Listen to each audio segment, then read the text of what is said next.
Witam Państwa serdecznie.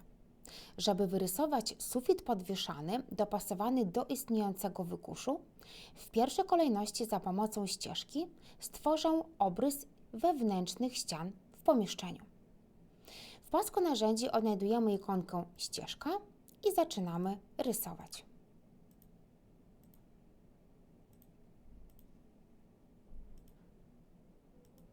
Zamykamy nasz obrys np. za pomocą funkcji Z Enter. Następnie w pasku narzędzi odnajdujemy ikonkę Przesunięcie, która, jak sama nazwa mówi, przesunie wyrysowaną przed chwilą ścieżkę od ścian do wewnątrz pomieszczenia. Określamy długość odsunięcia, będzie to np. 250 mm i potwierdzamy klawiszem Enter. Następnie wybieramy obiekt, czyli naszą ścieżkę. Klikamy lewym przyciskiem myszy. Kolejnym krokiem jest odsunięcie myszki do wewnątrz pomieszczenia i kliknięcie w wybranym miejscu w środku lewym przyciskiem myszy. Escape, wychodzimy z funkcji.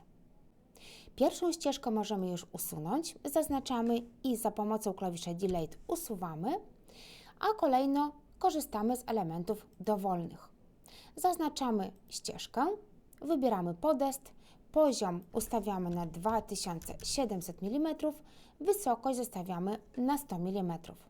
W warstwie możemy zmodyfikować i napisać na przykład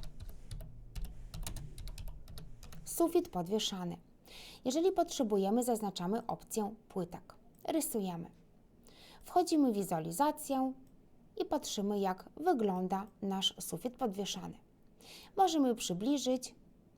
Za pomocą narzędzia pobierania materiału pobrać kolor ścian i za pomocą narzędzia nanoszenia materiału przenieść na systemowy sufit pomieszczenia. Escape wyjdę z funkcji, przybliżę jeszcze widok przy oknie i zobaczę, jak wygląda nasz sufit. Dziękuję Państwu za uwagę.